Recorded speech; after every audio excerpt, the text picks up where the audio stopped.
इस वक्त आप आराम से बैठकर इस वीडियो को देख रहे हैं, मगर मैं आपको कहूं, आज जिस जगह पर आप अभी बैठे हो वो जमीन आज से करोड़ों साल पहले 8,500 डिग्री के तापमान से उबल रही थी, या जिस जगह पर आप बैठे हैं वो जगह लाखों सालों तक बर्फ से ढकी हुई थी। ये दोनों बातें सच हैं। इस 15 मिनट की वीडियो के अंदर आप पृथ्वी के 450 करोड़ साल के सफर को देखने वाले हैं। जिस जगह आज हमारा सौरमंडल है, वहाँ विभिन्न प्रकार की गैस और धूल के बादल हुआ करते थे। वैज्ञानिकों के मुताबिक इन धूल के बादलों से दूर एक तारा हुआ करता था। वक्त के साथ साथ उस तारे की ऊर्जा कम होने लगी, जिसके कारण उसके अंदर एक विशाल विस्फोट हुआ। विस्फोट की वजह से अंतरिक्ष की ये धूल एक दूसरे से दबने लगी। इस दौरान बादलों में स्थित धूल के कण दबाव और गर्मी के कारण बड़े उल्कापिंड और पत्थरों में परिवर्तित हो चुके थे, और इसी दबाव की वजह से इन बादलों में स्थित रेडियो एक्टिव पदार्थ ने ग्रेविटी का निर्माण किया। इस ग्रेविटी के कारण बीच में हाइड्रोजन और हीलियम इकट्ठा होने लगे। बीच के इस भयंकर दबाव के कारण एक विशाल विस्फोट हुआ, और इसी विस्फोट के कारण हमारे सूरज का जन्म हुआ। अंतरिक्ष में फैले एस्टेरॉयड यानी क्षुद्र ग्रहों में भारी वजन की वजह से सूरज के करीब आकर सूरज की परिक्रमा करने लगे। धीरे धीरे इन्हीं एस्टेरॉयड में भारी टकराव हुआ, जिसके फलस्वरूप मरकरी, विनस, अर्थ और मार्स जैसे ग्रहों का निर्माण हुआ।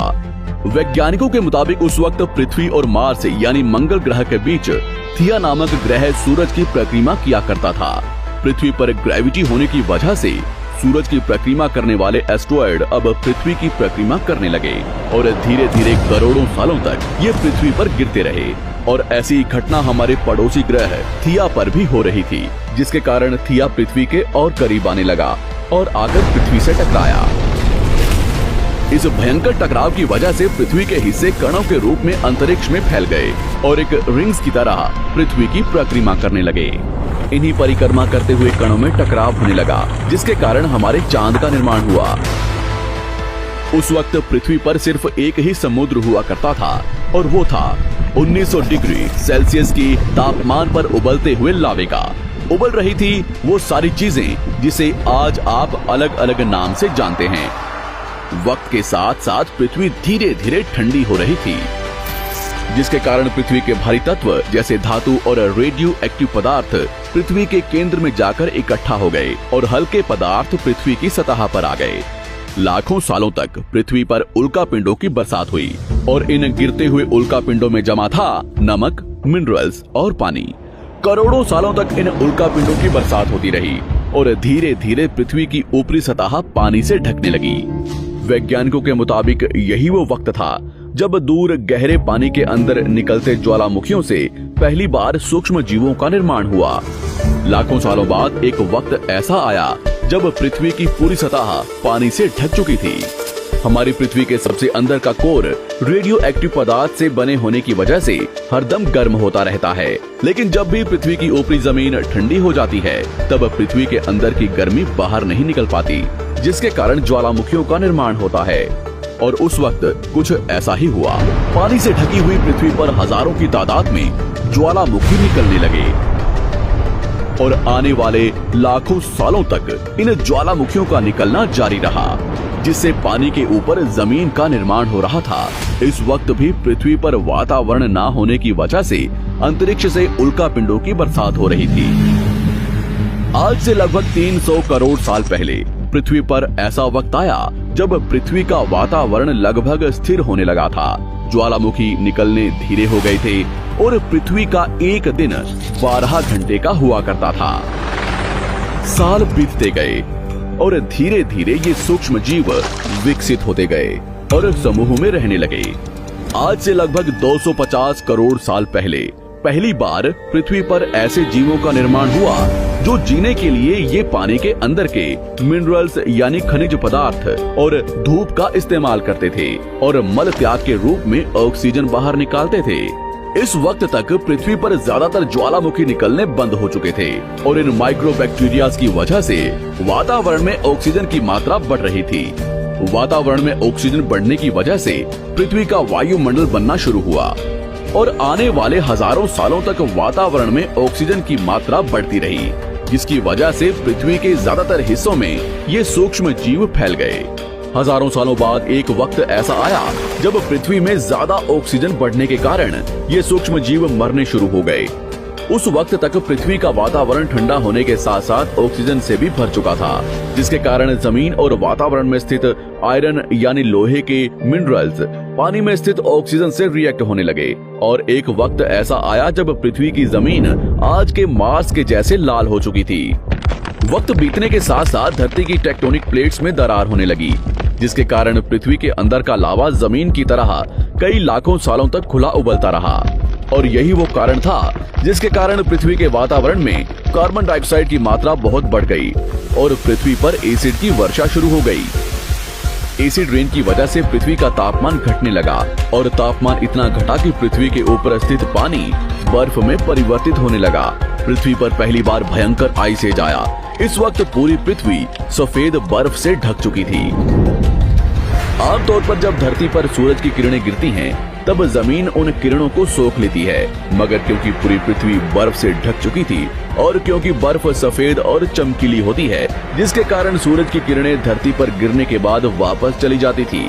इसी कारण से पृथ्वी कई लाखों सालों तक बर्फ से ढकी रही, मगर फिर से पृथ्वी के अंदर स्थित गर्मी ज्वालामुखी के रूप में निकलना शुरू हो गई और इन ज्वालामुखियों से निकलने वाली गर्मी ने बर्फ को पिघलाना शुरू कर दिया। इसी बीच पृथ्वी की गहराई में बचे कुछ सूक्ष्म जीव धीरे धीरे बदल रहे थे और अब वो ऑक्सीजन को अपने शरीर को बड़ा और जटिल बनाने के लिए इस्तेमाल करने लगे थे। इस बीच पानी में अलग से भी छोटे समुद्री पौधे निकलने शुरू हो चुके थे। बाहर जैसे जैसे ज्वालामुखी निकल रहे थे, वैसे वैसे वातावरण कार्बन डाइऑक्साइड की वजह से गर्म हो रहा था। वक्त के साथ साथ बर्फ तो पिघलने लगी, मगर धरती पर फिर से एसिड की वर्षा शुरू हो गई, जिसके कारण फिर पृथ्वी ठंडी होने लगी और फिर पृथ्वी की ज्यादातर सतह बर्फ से ढक गई। ऐसा बार बार कई हजारों सालों तक होता रहा और इसी कारण से अब समुद्री जीव धीरे धीरे वातावरण के हिसाब से विकसित हो रहे थे। इस बीच कई सारे जीव और समुद्री जंगल विलुप्त हो गए, मगर जो बच गए वो धीरे धीरे पृथ्वी के बदलते तापमान के हिसाब से ढलते गए और अब हजारों सालों बाद समुद्री पेड़ बर्फ की वजह से पूरी तरह से मरते या सूखते नहीं थे। अब सूक्ष्म जीव समुद्री जीव बन चुके थे। जब फिर से ज्वालामुखियों ने पृथ्वी की बर्फ को पिघलाना शुरू किया, तब ये समुद्री पेड़ जल्दी विकसित होकर फैल गए। धीरे धीरे वातावरण में ऑक्सीजन की मात्रा बढ़ने लगी और पृथ्वी पर होने वाली एसिड की वर्षा कम होने लगी। वातावरण में ऑक्सीजन आने की वजह से पृथ्वी की ओजोन लेयर्स मोटी होने लगी और आज से लगभग 47 करोड़ साल पहले पृथ्वी की ऊपरी सतह पर पहली बार मोसोस नामक प्लांट उगना शुरू हुआ। वक्त के साथ साथ जमीन पर अलग अलग प्रकार के पौधे और पेड़ उगना शुरू हुए। एक वक्त ऐसा आया जब जमीन के पेड़ों की लंबाई लगभग 80 से 100 फीट जितनी या आज के 5 से 6 मंजिला बिल्डिंग जितनी ऊंची हो चुकी थी। ये वो वक्त था जब समुद्री जानवर समुद्र से बाहर निकल रहे थे और जमीनी जानवरों में परिवर्तित हो रहे थे। धरती की ज्यादातर जमीन एक जगह इकट्ठी हो चुकी थी, जिसे आज हम पैंजिया महाद्वीप के नाम से जानते हैं। पृथ्वी का वातावरण और तापमान लगभग स्थिर हो चुका था और अब करीब 21 से 23 घंटे का दिन हुआ करता था। अब समुद्री जीव पानी से बाहर रहने लगे थे और वातावरण के हिसाब से उनके शरीर का रंग रूप बदल रहा था। धीरे धीरे ये जमीनी जानवर डायनासोर्स में परिवर्तित हो गए। जिन डायनासोर्स ने पेड़ पौधे खाने शुरू कर दिए, उनका शरीर लंबा और विशाल रूप से विकसित होने लगा।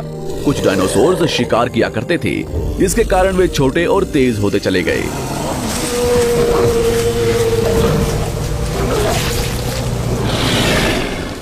पृथ्वी की ऊपरी जमीन एक जगह इकट्ठी होने के कारण ज्यादातर जमीन रेगिस्तान और बंजर हो चुकी थी। ज्यादातर जंगल समुद्र के करीब हुआ करते थे, जिसमें डायनासोर्स रहा करते थे। आज से लगभग 20 करोड़ साल पहले पैंजिया महाद्वीप टूटना शुरू हो गया। पैंजिया के विभाजित होने की वजह से पृथ्वी की ज्यादातर ऊपरी जमीन पानी के संपर्क में आने लगी, जिसके फलस्वरूप पृथ्वी पर हरियाली बढ़ती गई, जिस वजह से डायनासोर्स और ज्यादा विभिन्न और विशाल होते चले गए। डायनासोर्स ने आने वाले लगभग 20 से 30 करोड़ सालों तक पृथ्वी पर राज किया। उस वक्त डायनासोर्स समुद्र से लेकर जमीन और आसमान तक पूरी पृथ्वी पर राज किया करते थे। इस दौरान अफ्रीका से टूटा भारत सीधे आकर आज के तिब्बत से टकराया और इस टकराव की वजह से हिमालय का निर्माण हुआ। आज से लगभग 6.5 करोड़ साल पहले पृथ्वी की तरफ आज के माउंट एवरेस्ट से भी बड़ा लगभग 4.5 लाख करोड़ किलो जितना वजनिया उल्कापिंड लगभग 80,000 किलोमीटर प्रति घंटे की स्पीड से पृथ्वी की तरफ आ रहा था।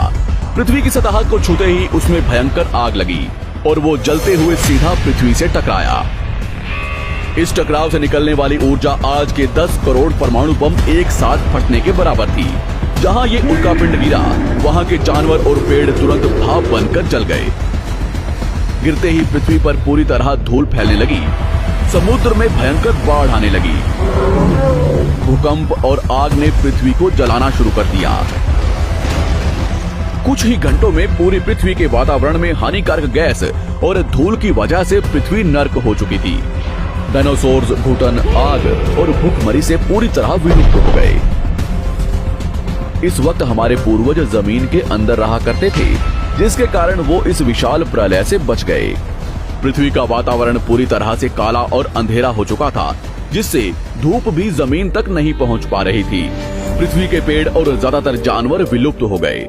वातावरण में धूल और हानिकारक गैस के कारण पृथ्वी पर फिर से एसिड की वर्षा शुरू हो गई और फिर पृथ्वी ठंडी होकर बर्फ से ढक गई। लेकिन इस बार पृथ्वी की बर्फ लाखों सालों तक नहीं जमी रही और 80 से 90 हजार साल बाद ये बर्फ पिघलनी शुरू हो गई। जैसे ही धरती पर वातावरण फिर से पहले जैसा होने लगा, वैसे ही ये छोटे जीव जमीन से बाहर आना शुरू हो गए। उस वक्त पृथ्वी की बर्फ पिघलनी शुरू ही हुई थी, जिसके कारण अफ्रीका में घने ठंडे जंगल हुआ करते थे और इसी बीच ये जमीनी जीव बंदरों में परिवर्तित हुए। मगर जैसे जैसे पृथ्वी गर्म होने लगी, वैसे वैसे अफ्रीका के ये जंगल सूखने लगे। जंगल की चीजें खाने वाले बंदरों को खाने की कमी होने लगी। खाने की तलाश में इन बंदरों ने अपने पैरों पर चलना शुरू कर दिया, जिससे उन्हें दूसरे जानवरों के शिकार करने में मदद मिलती थी। धीरे धीरे बंदर एप्स यानी वानर में परिवर्तित हुए। खाने की तलाश में ये एप्स पृथ्वी के दूसरे हिस्सों में फैलने लगे और धीरे धीरे उनके शरीर का रंग रूप वहाँ के मौसम के हिसाब से बदलता गया। वक्त के साथ साथ हम आदिवासी बने। हमने हथियारों से लेकर आग का आविष्कार किया। हम धीरे धीरे इंसान के रूप में विकसित हुए। हमने धर्म से लेकर परिवार, भाषा और संस्कृति का निर्माण किया और वक्त के साथ साथ हम विकसित होते चले गए और आज हम इस पृथ्वी की सबसे विकसित प्रजाति बन चुके हैं। पृथ्वी को आज के जैसे बनने में लगभग 450 करोड़ साल का वक्त लगा है और हमें एक छोटे जमीन में रहने वाले जानवर से इंसान बनने में कई लाखों सालों का। मगर हमने इन 100 सालों में जितना पृथ्वी को गंदा और तबाह किया है, उतना आज तक किसी भी प्रजाति ने नहीं किया होगा। हम फिर से धरती को गर्म कर रहे हैं और कार्बन डाइऑक्साइड की मात्रा बढ़ा रहे हैं। वैज्ञानिकों का मानना है कि पृथ्वी पर फिर से विशाल परिवर्तन होने वाला है। भविष्य में पृथ्वी कैसी होगी, जानेंगे हमारी अगली वीडियो में।